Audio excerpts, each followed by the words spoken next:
So welcome to Truth Be Told. This is the third annual PPS Interscholastic High School Story Slam. I'm Paige Battle. I am the teacher librarian here at Grant. Oh, thank you. Yes, well, and thank you, teacher librarian Nancy Sullivan, for that shout of applause. But a sincere thanks to our student storytellers, the students who came in support of their friends, our judges, teachers who are here, and the rest of our audience members for coming out tonight in support and celebration of storytelling. So Truth Be Told is a live storytelling competition. In 2017, PPS high school teacher librarians came together and decided that since several schools were already hosting story slams in their libraries, that we should send our winners on to a district level competition. And so that is how we started Truth Be Told. So some of y'all are familiar with how a story slam works. If you have not been to one before, storytellers, our slammers, get 5 minutes to tell a real and true story about something that has happened in their life. And it's always based on a specific theme. So the teacher librarians, we thought we were really clever, haha, 2020. Why don't we make the theme for that story slam be Hindsight?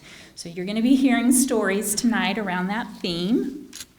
So the storytellers are going to get 5 minutes to tell this story.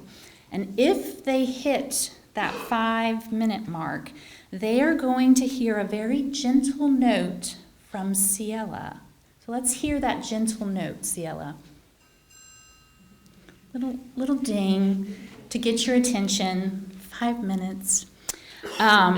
If they do not wrap things up in that following minute and they hit the 6-minute mark, then they are going to hear what I think of, and this, let's see who gets this pop culture reference.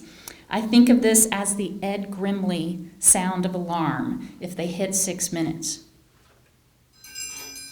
Yes, bang that triangle. Okay, so if you go over that 6 minutes, it's 1 point taken off from your score. But I have faith, everyone here, you're going to hit the 5-minute mark. Okay, so speaking of points being taken off, after each storyteller has finished their story, we have a panel of judges who I'm going to be introducing to you throughout the night. And they have the very unenviable responsibility of assigning scores to each performance. And while the point isn't the point is getting to hear your stories. This is a competition, and so to be able to determine a winner, points are a necessity.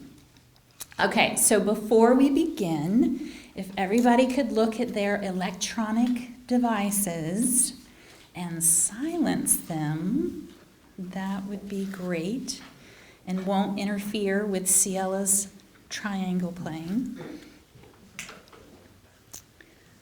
Okay, so y'all all have programs. The names that are on there are listed in alphabetical order, but the way that we are going to determine who is first up to the mic and thereafter is pulling the name from the bag. So I am going to pull the first name.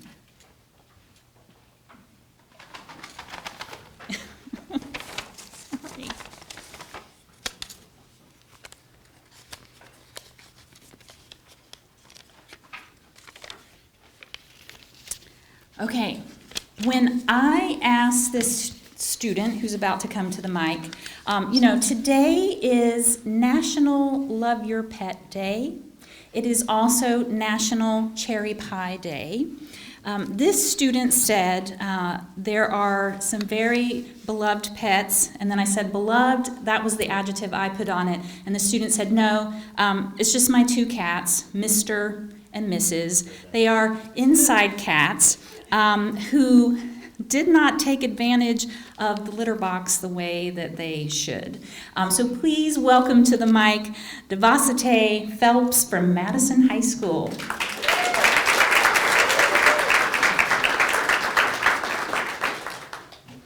Okay, so I was a chair thrower. Martha, you know from experience, judges, take it or leave it, that may or may not be a threat.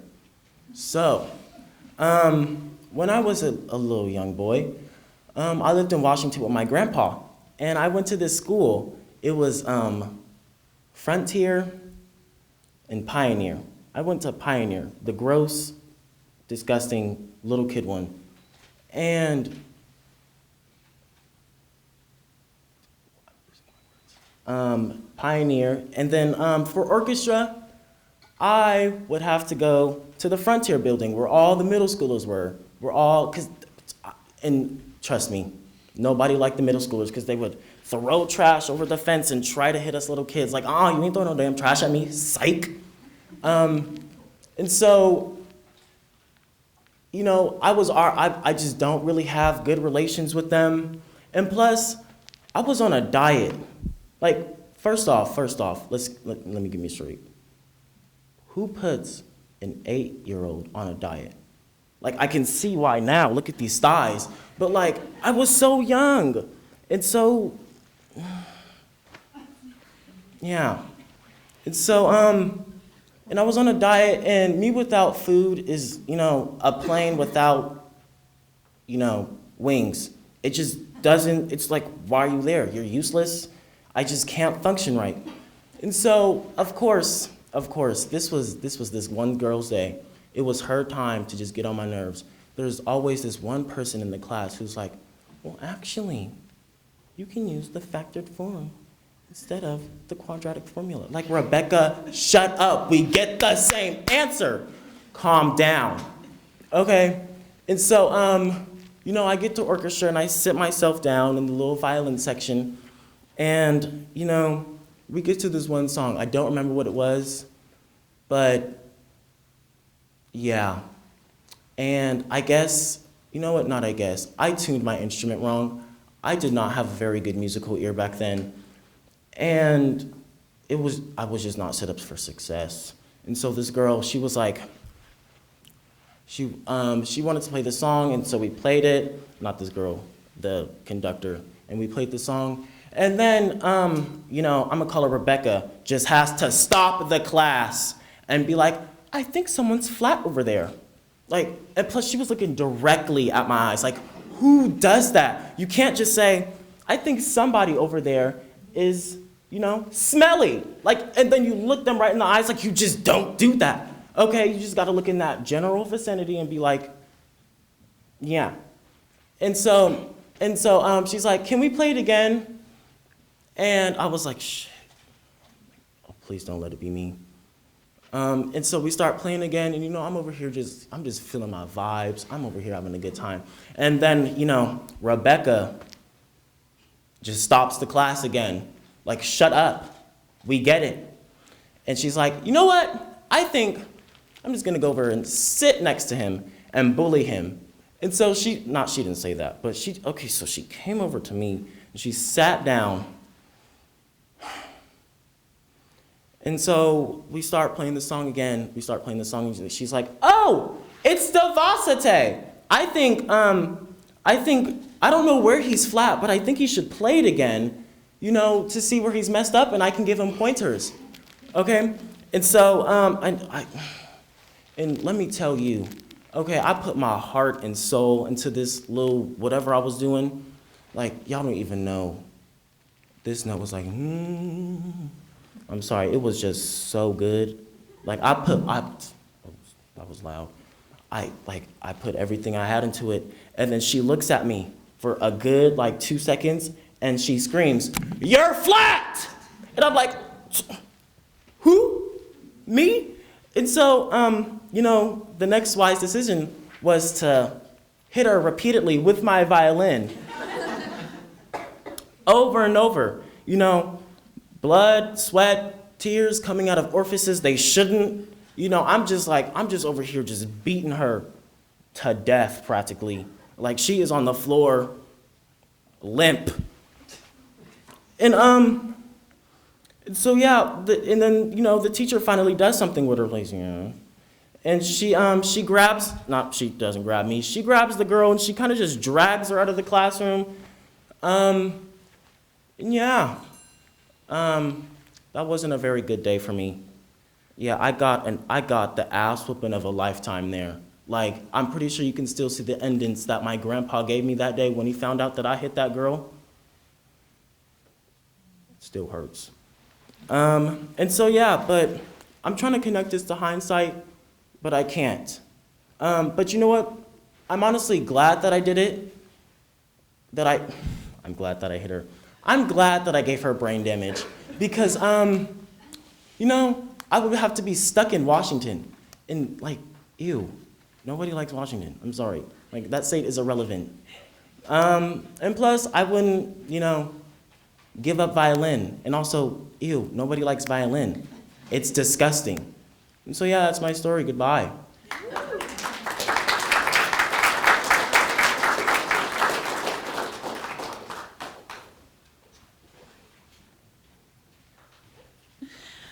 Davasate, I will tell you that I too did not like violins or any part of the orchestra when I was in elementary school because I had a teacher who said, "Oh, you really should play the stand-up bass because you have such huge hands." And I thought, who tells an 8-year-old that you have massively huge hands?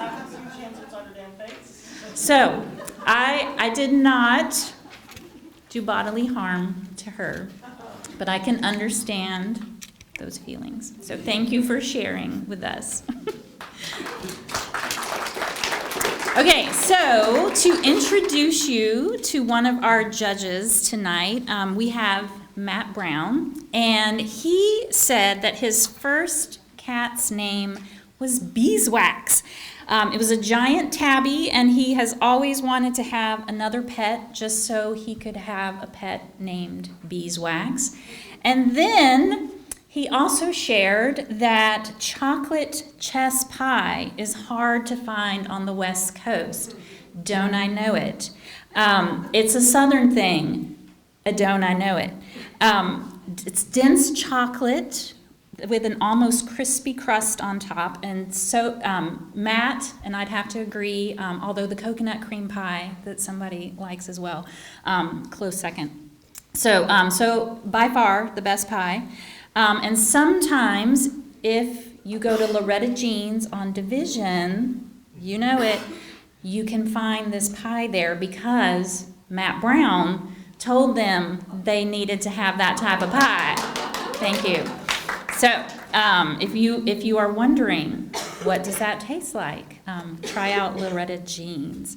Okay, so some other people who are helping us tonight, we have a math genius, Pardis Navi. She said she has a favorite pet, her cat Birdie, and the cat came with that name.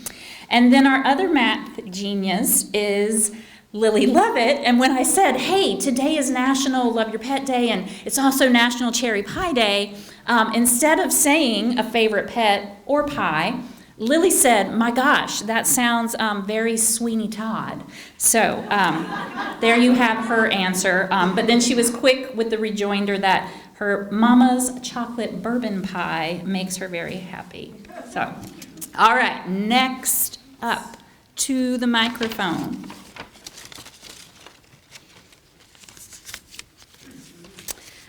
So, Andrew Dalton from Madison High School.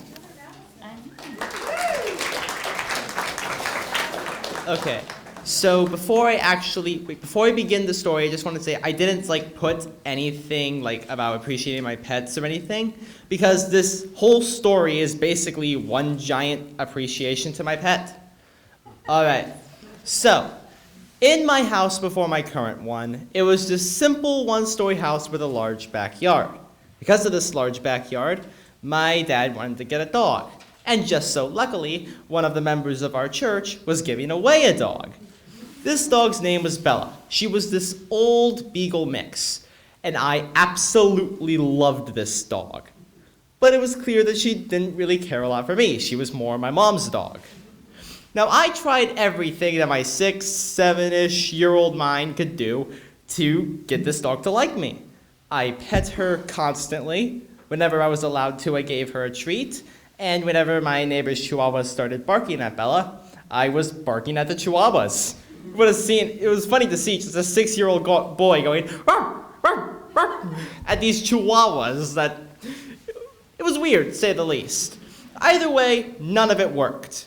The only time she would really pay a lot of attention to me is if there was a lightning storm, if I was sick, or if I had already passed out asleep on the couch or somewhere. She would just snuggle up to me. I had the perfect picture, but I forgot to bring it. So anyway, one day my mom gives Bella this rawhide chew. And like usual, I walk up to the dog. She then takes a few steps away from me. I take a few steps towards the dog. She takes a few steps away. Repeat. At one point, Mom notices this and she's like, "Hey, Andrew, leave Bella alone." But I don't, thinking the very worst thing possible. What's the worst that could happen? So then Mom eventually lets Bella outside just to try to give her some time away from me. I follow her outside, and very shortly after, I start chasing her around the backyard with her still having this rawhide chew in her mouth. And all this time, I'm thinking, we're playing a game. This is fun. I'm getting exercise. Hooray! Nothing bad could possibly happen. So I then end up cornering Bella behind this little play structure and the fence behind me. And she, while exhausted, starts burying the rawhide chew. So I think, oh, all right, we're done playing. I'll bend over, give Bella a kiss, and Bella responds by jumping up, and I can feel one of her sharp canine teeth just slash right across above my lip. Let me give you a quick, part of the living area of the house. It's just a large square, living room, TV area in one corner, kitchen in the other. Both my mom and my little brother, who was 8 at the time, were sitting there. Now, imagine their reactions when they see a 6-year-old boy with his face and hands pressed up against the screen door with blood, tears, and snot running down his face. My brother retreats into his room, obviously, while my mom scoops me up to see just how bad it was. The whole time, I'm blubbering about how badly it hurts and how much I'm bleeding, like a normal child. Apparently, it was so bad that I needed to get stitches. So we rush over to the hospital, and as I'm getting painkillers or whatever put into my face, one of the doctors goes up to my mom, "Hey, do we need to put down this dog?" And she's like, "No, Andrew was bothering him. This is his way. This is her way of disciplining him." But even after that discipline, I still didn't really learn, because over the next 10-ish years of my life, I've also been bitten by a rabbit twice, at least 3 times by a parakeet, scratched and bitten all the time by my cats, and even bitten once by a soldier ant. Yet, somehow I've never been stung by a bee, but I digress. But very recently, I've just taken a step back, looked back at that incident, and I've learned just to give animals space. Now, I don't get scratched and bit by my cat because I bother them. I get scratched and bit by my cat because he's a jerk. Thank you.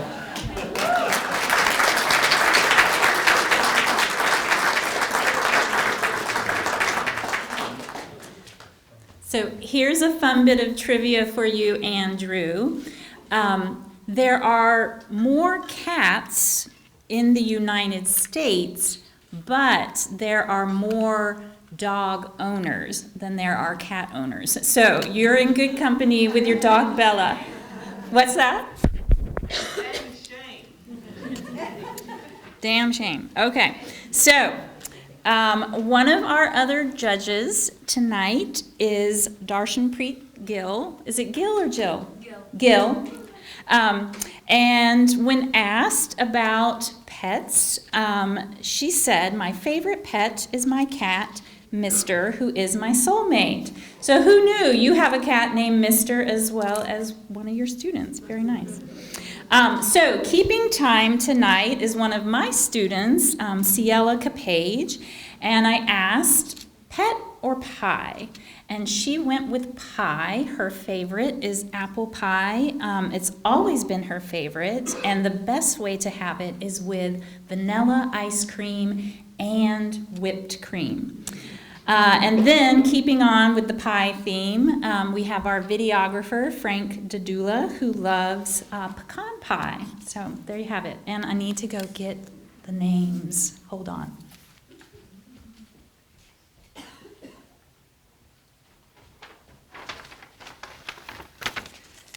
Okay.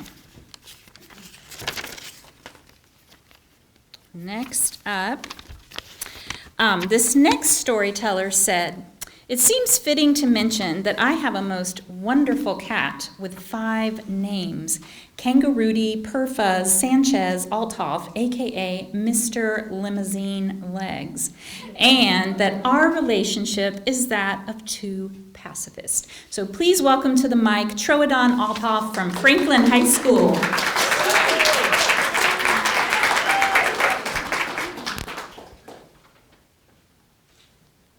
Oh dear. How do I adjust this?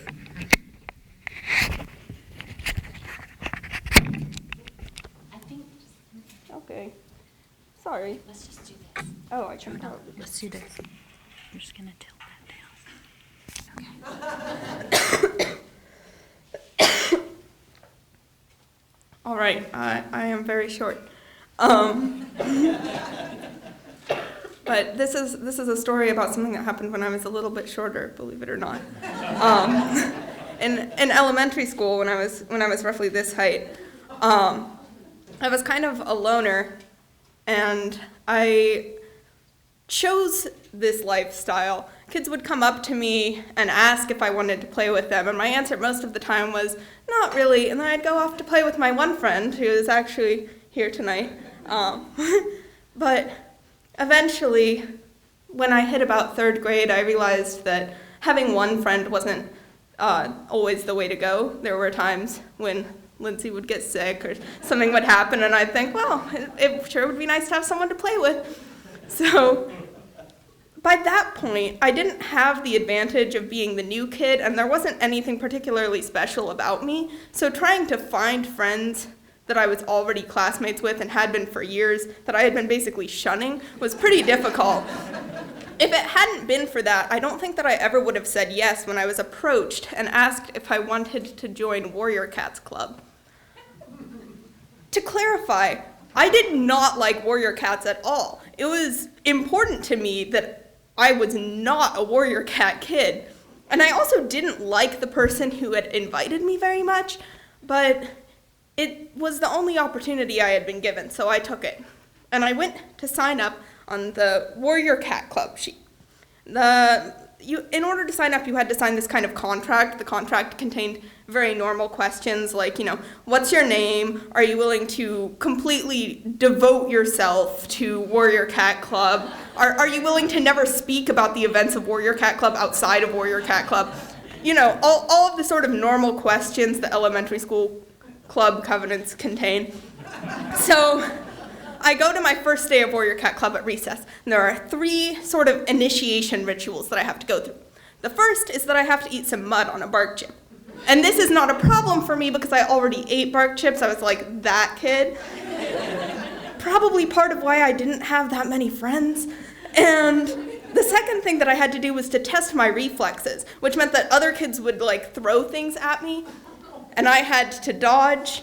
My reflexes were not good, but it was okay because I didn't get hurt. The only truly traumatic part of the initiation ritual was that I had to have a warrior cat name chosen for me. And this is an important distinction because I did not choose my warrior cat name for myself. It was chosen for me. the name that I was given was Bramblepaw, which I hated. I mean, Bramblepaw was a terrible warrior cat to be named after. It was just a totally flat character, even for warrior cats.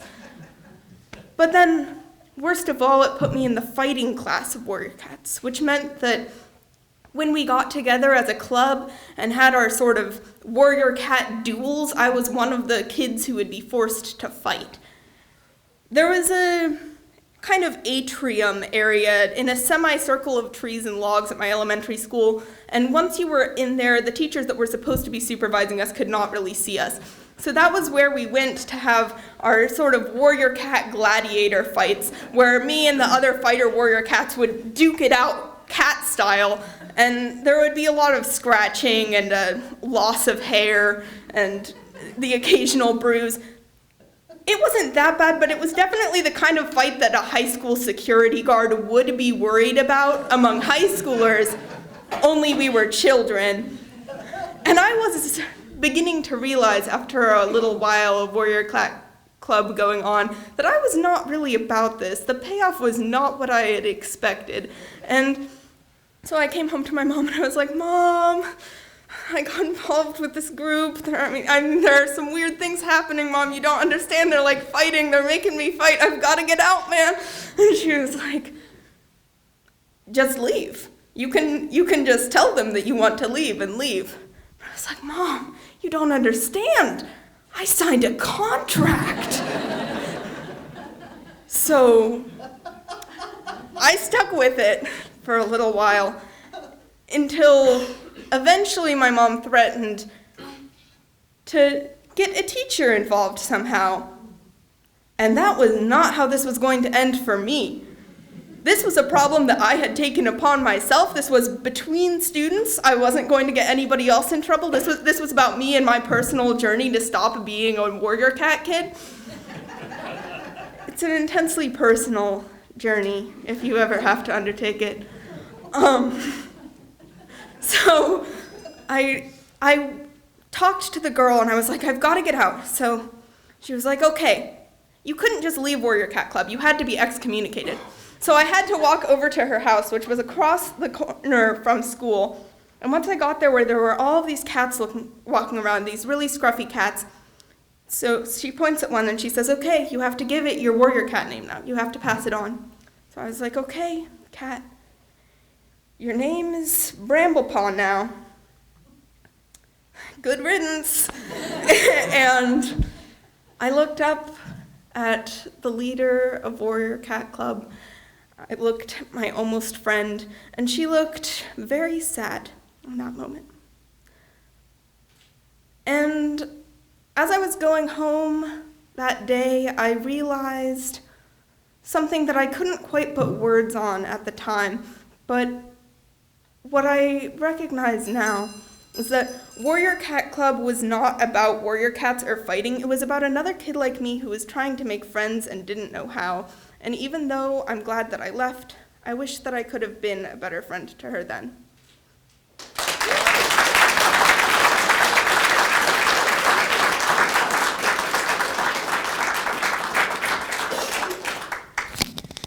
Troodon, I think your cat story is the one we all wish would have gotten filmed instead of the musical one that we got at the end of 2019. Because I'll tell you, Brad Pitt and Edward Norton have nothing on your Fight Club.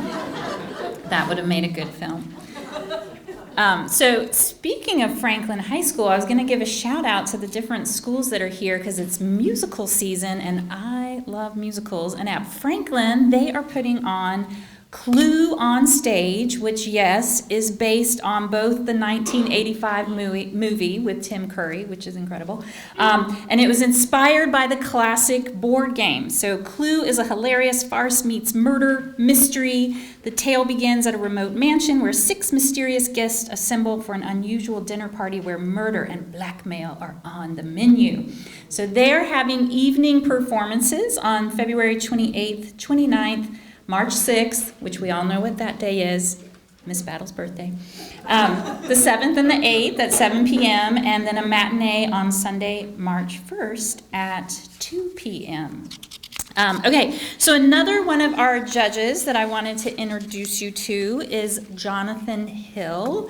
And keeping with the cats, because it seems like we are all more cat people here, Jonathan has a cat named Sunshine. And when I asked, how did your cat get that name? It was because this cat became a part of his family not long after his dad had passed, and his dad liked to sing "You Are My Sunshine," and so the cat was given that name. Super sweet. Okay, so next to the mic will be, coconut cream pie from Sherry's is Ellen Danahy's favorite from Lincoln High School. Please welcome her to the mic. I'm kind of short too. Okay. So like most people, I learned how to read, but apparently I did that wrong.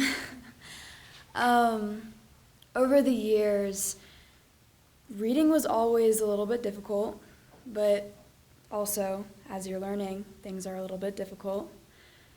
So when I was finally in 4th grade, I got tested, and they said I had a learning disability, but it would probably go away in time. Wasn't anything serious. But year after year, spelling was difficult. Vocab tests were absolute hell. Reading in front of the class, definitely not great for the confidence. Not even at all. And then year after year, it was more comments from my peers like, can you pick up the pace? Is there something wrong with you? What's going on? When I was finally in 7th grade, I got tested again, and I had dyslexia. It was very clear that I had dyslexia. But over the years, I learned how to cope with that and get through the system without having to be buried by it. So for my 8th grade year, I moved to a new school, and the new school wanted to see that I was attempting to help my dyslexia, help it go away a little bit.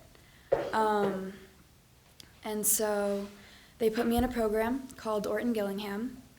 And if you don't know what it is, it's a majority of kids who are younger. They find dyslexia in younger kids, but by the time I was 13 and in this program, I felt like I was a kindergartner again.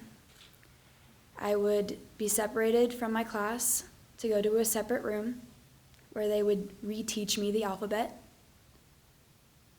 Wasn't great for the confidence either. And one day I asked my instructor, will this help me read normally? And I think that was the most saddening moment when she just looked at me and said, no. You can learn how to read a little bit faster, but you'll never read as normally as your peers. And it's kind of just that nagging thought that I'm never going to be able to be on the same level, like be able to say I'm normal. But my freshman year, I had a teacher who helped me so much. She adjusted assignments for me. She actually helped with my accommodations, me using them. And I told her, like, I don't feel like I'm part of the class. I feel like I'm set back by my accommodations. I don't feel normal when I use my accommodations. And she kind of just looked at me and she's like, what is normal? In reality, what is normal? And I didn't really get it. I was starting to get it, but I still really wasn't picking up on it. And over this past summer, I heard someone in a nail salon, of all places, tell her daughter, it's okay to look ridiculous sometimes, it's humbling. I was like, okay. So all the times that I was reading in front of the class, stumbling over words like so or if. Sometimes it's humbling. And if I could go back to myself through all of my years of schooling and just tell myself, it's fine to look ridiculous, it's humbling, I would be a lot more confident in who I was. Thank you.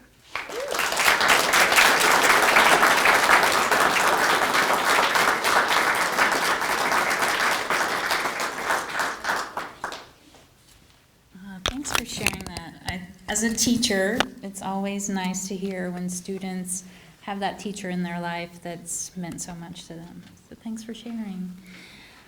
Okay, well, we're still talking about musicals, and the one coming up here at Grant is going to be The Wizard of Oz, and they are putting that on March 4th, 5th, 6th, and 7th at 7 p.m., and there's also a matinee scheduled for 2 p.m. on March 7th.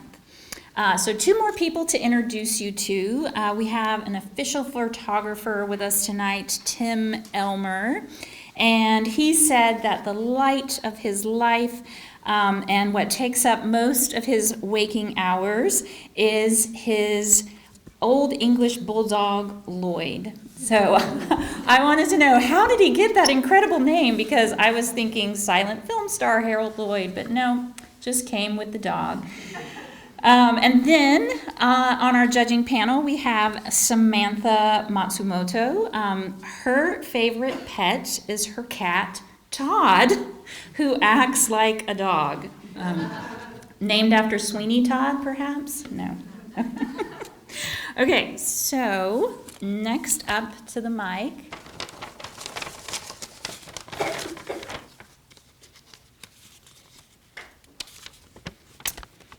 When she was in the 4th grade, her class celebrated Pie Day, which is March 14th, by bringing in pies to share with one another, and her contribution was a cherry pie that she made herself and plated on a pie plate that was covered in the beginning digits of pi. Probably didn't have all 39, or actually 31 trillion digits they're up to now. They were all there. It was this really special pie plate, very big pie plate. She has since then made many, many more cherry pies, and in her opinion, she's really good at it. So please welcome to the mic Ellen Lovery from Grant High School.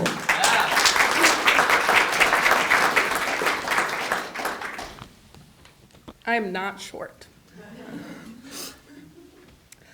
I try not to regret things. I think that the choices we make help us to become better, more interesting, or at least different people than who we were before. So I try not to regret any of my decisions. That being said, there are a few things in my life I wish I had maybe done a little bit differently. I wish I could have gone to the spring session of outdoor school last year.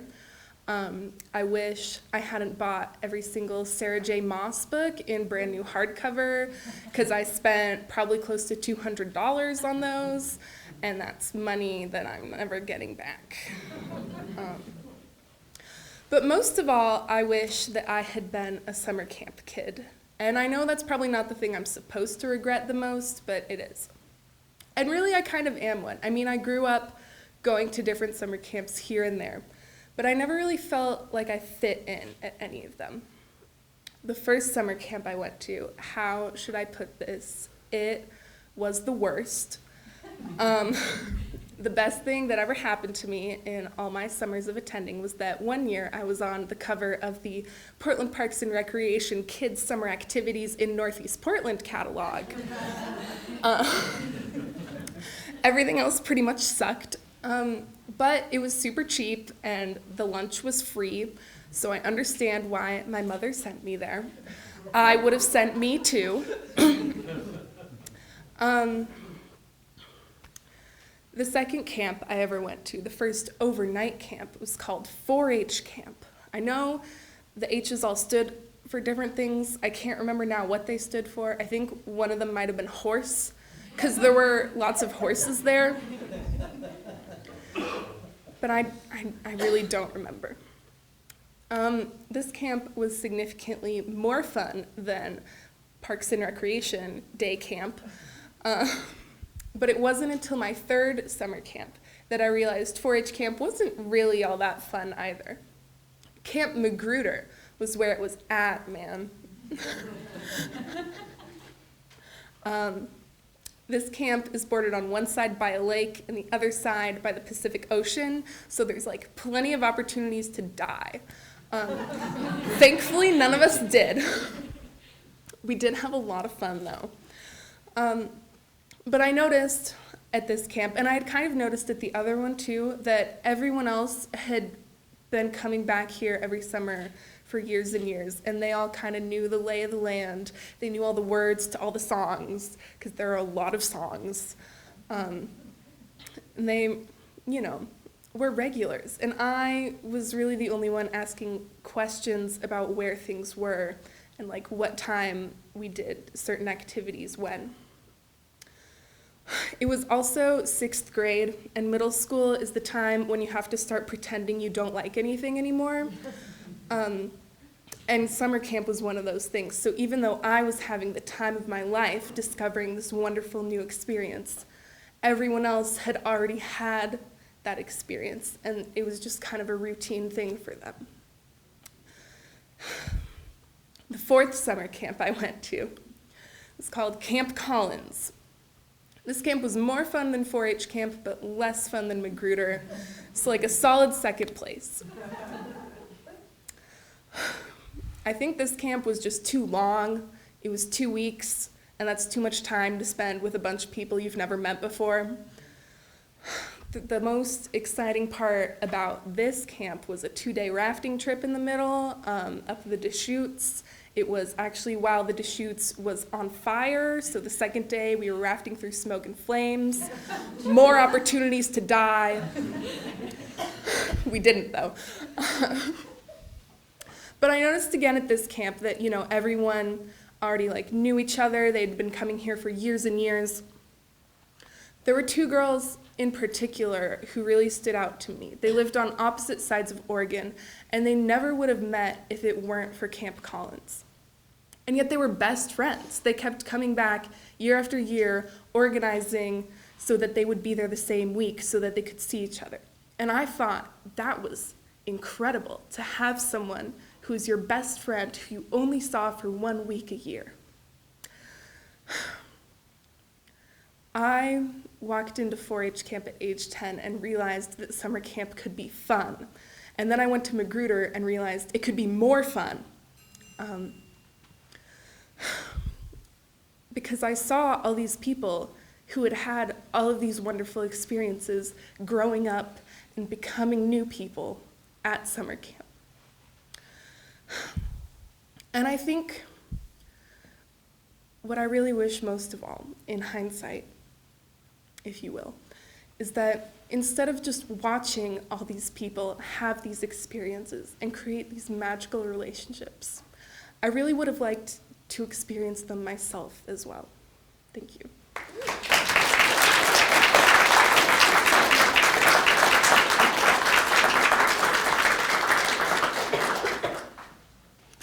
So Ellen, I'm once again reminded of a pop culture reference in hearing your story.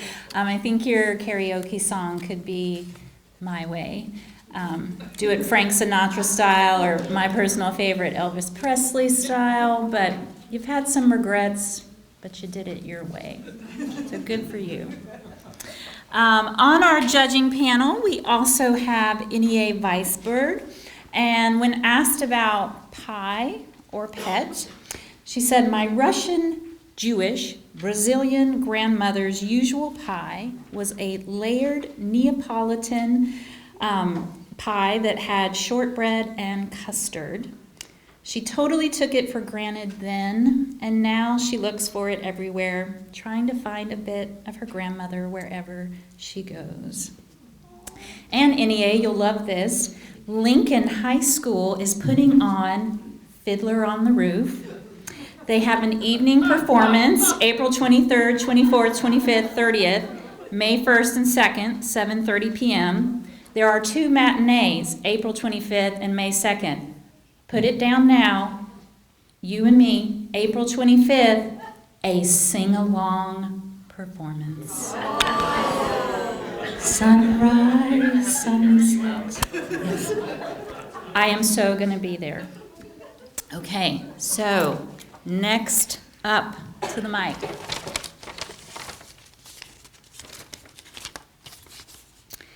This next storyteller is actually celebrating her cat Sally's birthday today.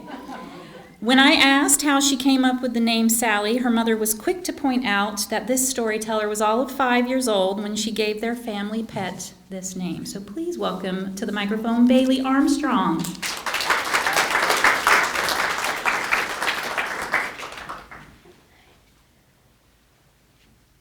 So as kids, we're taught the most basic rules. Don't get in cars with strangers, don't take candy from said strangers, and always be safe. In my story today, I learned there's exceptions to all the rules. And I learned that in one of the most crazy ways. So before I begin, you need to know a little bit about me. I am an avid skier. I've been ski racing for many years, and I always went up with another family, and we would carpool and trade off which days which parents took us up. And so it's about 3rd grade. It's my first year of racing, and it's about the end of the season, second to last day, and my friend's family's taking me up. So it's me, my friend, her dad, and her 4-year-old sister.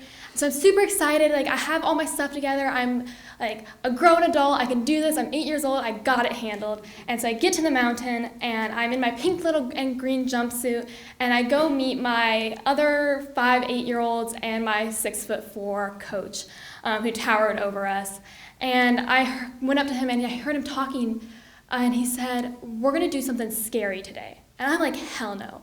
I don't like anything when it comes to heights. I don't like anything when it comes to speed. I don't like anything when it comes to jumps. I just want to ski and have fun. And so I knew if it's going to be scary, it's going to be one of those 3. And so we started skiing, and it was a great day. I was having so much fun. I was especially happy that day for whatever reason. And about 45 minutes into the day, he brings us to this one part of the mountain that is known for its steep parts. And it's this one canyon, and so I narrowed it down. It had to be heights. Or not heights, steepness. And so we're gonna go down our first double black diamond. And imagine it's all of us short 8-year-olds and our coach, and it took about 15 minutes to get down this hill. A lot of bribes when it came to gummy bears, a lot of coaxing, and almost some tears, but no tears in the end. And so we get down, and I'm so proud of myself. I just beat this entire giant cliff, something so big that I've never even seen before. And I got down. I'm so proud. I'm looking up at the mountain, and I'm so proud that I did one thing that I never did before, and I was at the front of the snake when we started skiing off towards the lift.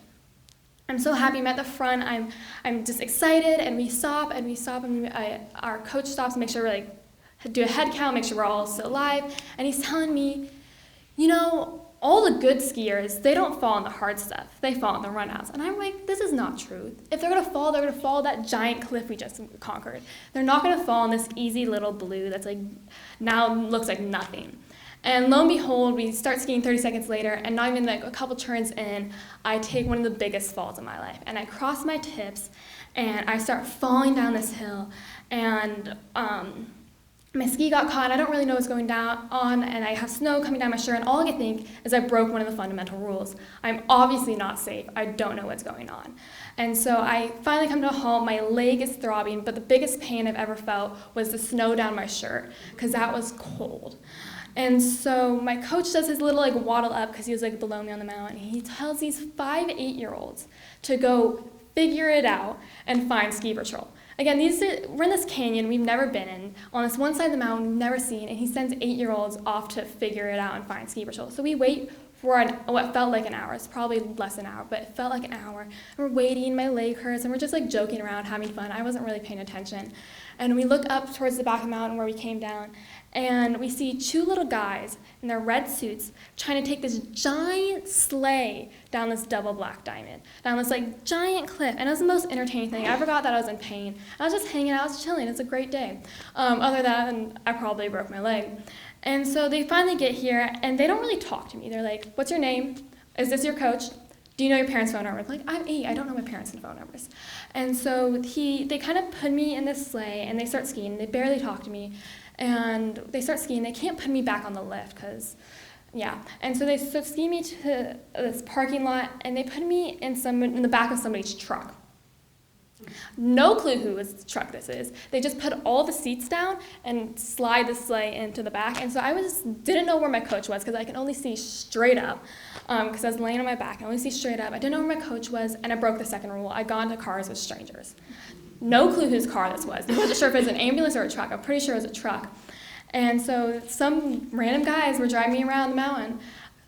Just how to trust them. And so they drove me around, and they brought me to the hospital. And this was about 10 o'clock in the morning.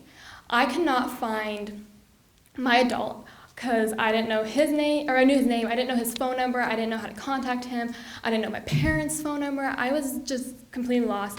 And so I just hung out and watched Netflix on somebody's phone and took candy from somebody's phone or from somebody. And that's when I broke the third rule, don't take candy from strangers. And so I finally, 6 hours later, I finally get in contact with my parents, and I get in contact with my adult, and we drive down the mountain. Ends up, I broke my leg in the best way possible, and nothing bad happened. I was in a cast for a month, but I learned that I broke too many rules that day, but I also learned that there's exceptions to every single rule. Thank you.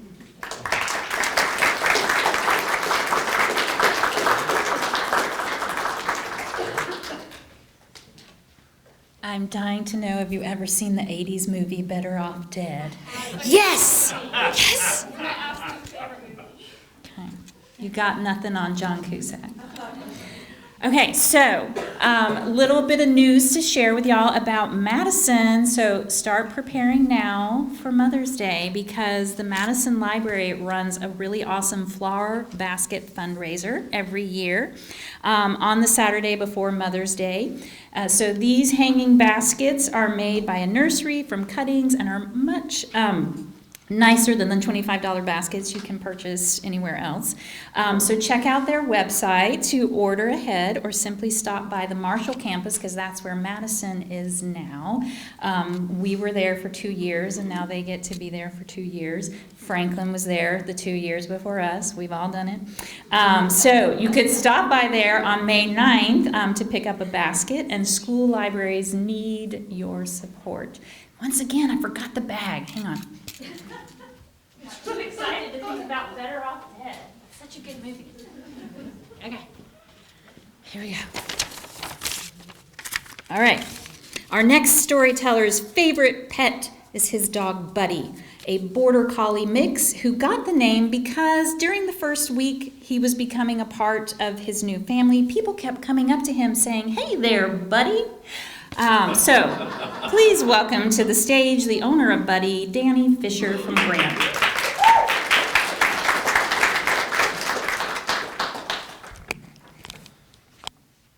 It was the fall of 2018. I was sitting in a blood donation van at a local festival, watching the elixir of life slowly drain from my arm, when I got the call. Using my free arm to answer, I put the phone to my ear to hear the voice of my brother Fish. He said, "Danny, do you want to go shopping for lightsabers?" Later, he would explain what he had found. Not cheap Walmart lightsabers. He had found, within an hour's drive of our house, a store that specialized in the production and sale of high-end toy lightsabers. Beautiful manufactured steel held by a set screw to a plastic sturdy blade. At the moment, though, he didn't need to explain any of this to me. I said, "Absolutely." After my donation was over, I stepped out of the van to see my girlfriend Isabella waiting for me. We had planned on spending the afternoon together. And being a bad boyfriend, I said, "Change of plans. Fish found a lightsaber store." Proving how perfect she is for me, Isabella said, "Seriously? Let's go." So we ran home, gathered up my parents, and we all got in the car. Me, Isabella, Fish, and my mom and dad, who really will put up with anything. On the hour's drive to the store, we passed the time on the company website, reading about the different models and ogling at the pretty colors they had available. And once we got into the store, me and Fish spent nearly another hour looking around with deadly seriousness, blissfully unaware of the irony of two high school-aged boys searching for the perfect toy lightsaber. I did find the one that I thought was perfect for me, and my dad said, "Danny, are you just here to look around, or are you actually going to buy this lightsaber?"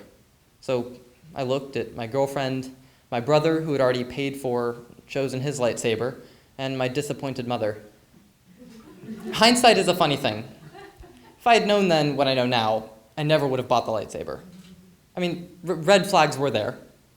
The predatory look in my brother's eye, the questionable 3-star review average the store had on Yelp.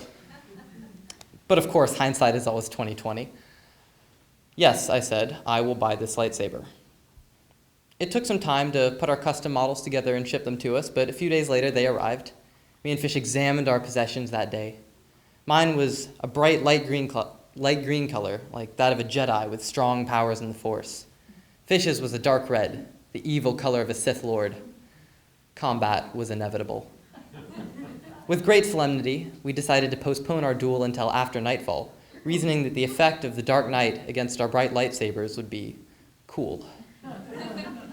That night, Fish went in the backyard first, straight through the back door. I decided to creep around the side of the house and gain the element of surprise. I peered at Fish from the bushes. His lightsaber was out and ready, but he was facing the other direction, and he did not know I was there. I knew that I could maintain my advantage by sneaking up quietly. So I yelled, "Ah!" and charged with all my might. Fish turned around with lightning-quick reflexes, and he blocked my first blow, and our battle had begun. He swung at me, and I dodged just out of reach. I took a strike at him, and he blocked my lightsaber. We struck and parried and slashed and dodged. It was everything I could have hoped for. If I had known then what I know now, I wouldn't have let it get this far. If I had known then that his lightsaber was of poor construction, that the set screw holding the hilt and the blade in place was slowly coming undone, I would have called off the fight and gone inside. But alas, after what felt like hours but was probably less than a minute of action, Fish took a swing at my head, but I was too quick for him and dodged back. What I wasn't too quick for was the blade. The set screw had finally come completely undone, and his lightsaber separated. The blade came flying at my face like a projectile Jedi-seeking missile and hit me right in the eye. I fell to the ground, defeated and hurt. I couldn't see, I couldn't even feel my eye. Adrenaline is an incredible drug. But when I pulled back my hand, I saw blood. Fish was doing the classic move all brothers do when they hurt their sibling. He hovered over me, comforting me and trying to make me feel better while also shushing me so that my parents wouldn't hear my cries. Internally, I was screaming, but externally I know there was no use for that. So remaining as calm as I could muster, I ran inside and said to my parents, "Is my eye okay?" I was expecting comfort and reassurance in my time of struggle. My dad looked at me calmly and said, "No." So my mom takes me to the couch, lays me down, gives me an ice pack and some ibuprofen for when the adrenaline inevitably wore off and the pain set in. It bled for a while. It hurt for a longer while. And I scared the shit out of Isabella when she saw me at school the next day. If I had known then what I know now, I never would have bought the lightsaber. Or maybe I would have. Yes, it hurt for a while, and I looked like a monster for 5 days, but out of it, I got an awesome battle scar, a cool story, and an incrementally less boring persona.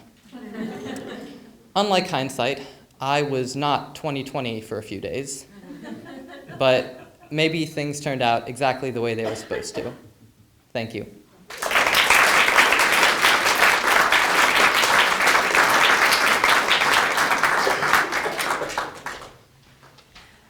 If only the cameras had been there to catch that, because I think that's all the episode 9 that we deserved last year. Kylo Ren and Rey have nothing on you and Fish. Okay, our ultimate storyteller, when asked, pie or pet, said that she was partial to mixed berry pie. So please welcome to the mic Ivy Leatherwood from Franklin High School. And bear with me, I'm sick. Ooh, that's close. All right. Let's see. I have this personal rule of mine that unless something is going to kill, maim, or otherwise permanently harm me, I'm most likely down to try it. I like to make myself try new things and have new experiences, and just get into uncomfortable situations, this definitely being one of them. Because I figure that I'll either 1, like it and want to do it again, or 2, dislike it, but at least I'll get a good story out of it. This mindset had been brewing in my head for a while, but it really cemented for me in freshman year when I signed myself up for the poetry slam. Now, prior to this, I'd never really shared my writing before, but I remember I'd seen other poetry slammers and had been like, oh my god, they're, like, that's so cool, like, their pieces are so powerful and so beautiful, like, I want to learn how to do that, you know? And so I signed myself up, and I get to work. Now, for the poetry slam, you have to have 2 poems. They can be memorized, or they can be like read out loud. But they kind of suggest that you memorize them for the more performance aspect of it. And so, forgot my line. And so they kind of suggest that. And so I get to work, and looking back on my poems, they're absolutely dreadful. Like anyone who like looks at old writing knows how bad it is, because like you just have a different mindset, you know. Like you just like it's just cringy, you know. And so my 2 pieces, what they were about is not important to the story. But the one I ended up performing was like in my head I was like, oh my god, this is so emotional. Like this is totally gonna bring down the house. This is gonna be great, you know. And so I write my poems down, and I practice them. I walk my dog, I say my poem, I do my chores, I say my poem. Whenever I get a moment to myself, I practice my poem. Night of the slam comes, and 2 of my friends are also performing, and so I practice with them a couple times, and I only stumbled a couple times towards like the very ending. But at that point, I'm like, you know what, I got this down. Like this is totally cool. Like I have it memorized, and I can present it in front of people. Mind you, the 2 people I just presented to was the equivalent of the 200 I was about to do so. And so the slam itself, it's in my school library, and it's a fairly big place, and they have like this like kind of big stage thing, and the slam itself is very anxiety-inducing because how they pick the names is kind of similar to this, except for they have like this giant fishbowl thing. It's like Hunger Games, you know. And it's really like they make a show of it, you know. Like they have the thing, and like they put their hand in, pluck it, and like they unfurl it, and then they say whatever poor poet's name has to go. And so for the poet whose name is picked, we have the stage, and then we have like this kind of pit where the audience is, and it's like a walk of shame. Like it's like a long walk from there to here. So like everyone's like watching as the poet is called. They have to walk up to the stage and get everything set up, and it's like, oh, don't look at me as I walk up, you know. And so all that's going on. Poet after poet is called as the night goes on, and eventually that dreaded hand dips in and calls Ivy Leatherwood. And so I'm kind of mentally psyching myself up, like, okay, you got this, you're good. And so I walk up on stage. I set up my journal because like I wanted to have my conclusion with me because I was stumbling on it. And so I set that up. I set up my mic. I look to the audience, and I immediately freeze because, in hindsight, I didn't practice in front of nearly enough people, and I never even said my poem on this stage. Like I hadn't practiced it all in there, and so I wasn't ready for what I was seeing. You know, like I wasn't ready to see this huge audience, and so I freeze, and I immediately start like shaking. And so I kind of do another like pep talk, like, okay, you got this, you're good. And so I start, and it's going good. But then I forget my line, and so I turn back to my notebook, and I don't know where I am because I haven't been like reading along with it, and so I'm trying to find my spot, find it, I turn back, and for those of you who don't know me, I have a bit of a stutter, and it's especially bad, 1, at the beginning of sentences, and 2, when I'm nervous. And so to have to turn back and start a sentence and be nervous about forgetting my line, my mouth just did not work. It was like an old motorboat, you know? Like I was just like, in my head, I was like, oh God, just spit it out, say the word, and it wasn't coming. And so eventually I do, but from there it's just more of a downhill from there, you know, because like I'm nervous from forgetting that's making me stutter more, which is making me more nervous. It's just endless vicious cycle, you know. And so I continue, and somehow through this mess of a delivery, someone in the audience like gets what I'm trying to say, and, like with my poem, and they start crying. And now I'm a very empathetic person, so when someone starts crying, I want to start crying. And they're like right smack like where I can't help but see them. Like I'm trying to like continue my poem and like not look at them, but it's like I can't help but see them, like they're right there. And so I am now shaking, stuttering, forgetting my lines, on the verge of tears. I'm just wanting this to end, you know? And so eventually it does. And I get off stage as fast as possible. I get to my seat, and I don't score well. I didn't think I would. But as I'm sitting there relaxing, trying to come down from shaking, breathing. I'm thinking to myself, you know what? It's done, it's over with. God knows you don't have to do it again. You didn't make it to the second round. But you're alive, you're cool, and you know what to do next time. And when you're not as mortified from this experience as you are now, this is gonna make a hell of a story. Which is how I'm here telling you my story. Thank you.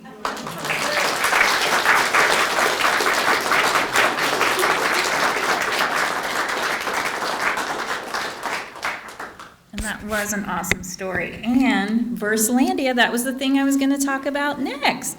It's going to be happening on Thursday, April 30th. And so we have all of the Portland Public High Schools put on poetry slams and send our winners and runners up to Versalandia. And so this is the 9th annual Versalandia, and it'll be downtown at the Arlene Schnitzer Concert Hall. So right now we have our math geniuses who are crunching the numbers and figuring out how everybody scored. And so to give them a little bit of time, I thought I would share one more story about Hindsight. Oh, this is a different one. Oh, what? I know, I got some new material, I am sure. Yes, this is a new story. I hope you haven't heard this one before. So, every year, it starts the same. So every year I try to encourage students to be a part of the Story Slam. And because the theme changes every year, you always have to think about, how am I going to get the students thinking about this particular topic, hindsight? And so I found myself sharing with some students a story about being in college and trying to decide what was I going to major in. And so, surprise, surprise, my first name is Paige and I love to read. And I thought, I'm just going to major in English literature. I had to take a composition course when I was a freshman at Florida State, and my teacher, who I really admired quite a bit, told me that her plan was she was working on her master's in English literature. She wanted to become a professor. She was going to teach at a community college because she didn't want to be in a university system because that meant publish or perish. She just wanted to teach literature. And I thought, that just sounds like the perfect job. And so I tell my mother that I have finally decided on my major. And my mom very gently said, maybe you want to think about majoring in English education. I was like, no, Mother. No, I will study literature and become a community college professor one day. I do not want to take education classes. So I graduated from Florida State. I went on to North Carolina State. I got my English degree. I actually got a job at Oxford University Press, and I thought, I'm getting to use my English degree. I'm not doing the community college teaching that I thought I was, but I get to work for a publisher, and that's wonderful. Then the man that I was dating at the time said, I don't want to live in North Carolina anymore. We got to get out of here. And so we decided, let's move to Oregon. Let's get married on the way in Las Vegas. And we arrive in town during the flood of '96, very auspicious beginning to being Oregonians. And I think there's a couple of publishers out here. I can find a job. No. And then I thought, let's do that fallback plan of community college professor. And I start looking in the paper. That's what you did back in the day, kids. You looked in the newspaper to find jobs. And I see, they're hiring at Portland Community College. And I get ready to apply, but they want teaching experience. And I think, how am I supposed to get teaching experience if I don't get a job teaching? So I ended up, and here's a little side story about how do I know each of these 5 people. Well, I'll tell you, when I was at North Carolina State, I met this guy named Matt Brown, who was also going to school in Raleigh. When I got here to Portland and I couldn't find a job, Plan C was, hey, I minored in film studies and I wrote my master's thesis on film, so maybe I can get a job at the Northwest Film Center, which is where I met my friend, N.E.A. Weisberg. Okay, so then I'm working at the Northwest Film Center, but something's eating at me, like, I still think I want to teach literature. And so I start thinking about it, what am I gonna do? I think I'm gonna have to go back to school and take education classes. To my mother's credit, she never said, I told you so. But when I started taking those education classes, I met Madison teacher librarian Nancy Sullivan, who helped me become friends with Darshanpreet Gill. Thank you for being here tonight. Then, because I was now a teacher librarian, got that degree, I became part of the Oregon Association of School Libraries and got to work on conferences, bringing authors to those conferences, and that's how I met Jonathan Hill. And then, just in the last couple of months, one of my other teacher librarian friends is Sunny Childs, and she teaches at Franklin High School, where my daughter and son go to school. And they recently had the amazing radio show Think Out Loud come to their school to interview the author Min Jin Lee. And while listening to that amazing interview, I sent out a tweet like, "This is so incredible, I love listening to this." And Samantha liked my tweet. And so I said, hey, I'm gonna send her an email and see if she wants to judge a story slam. And she did. So, in hindsight, I could have saved myself a lot of time and money if I had listened to my mother when I was at the tender age of 19 tell me, you really ought to think about English education. But if I had, look at all these people I wouldn't have in my life right now. So, hindsight 2020, maybe.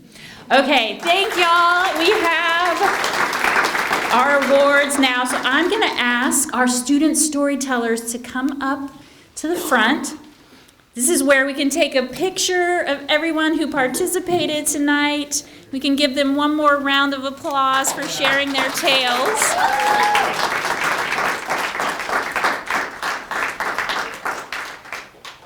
Okay, so the 2020 Grand Slam champion this year is Danahy Fisher. And we are congratulating our runner-up, Troodon Althoff. And a real big thank you to our 6 storytellers, Bailey Armstrong, Andrew Dalton, Danahy, Ivy Leatherwood, Ellen Lovery, and Davasate Phelps. Thank you so much for being here. And what they all get prizes. Yeah, yay. So for all of those of you not graduating this year, just a little teaser, next year, 2021, we're going to hear stories about borders. So I look forward to seeing all of y'all for next year's round of slams. Thank you so much for being here tonight.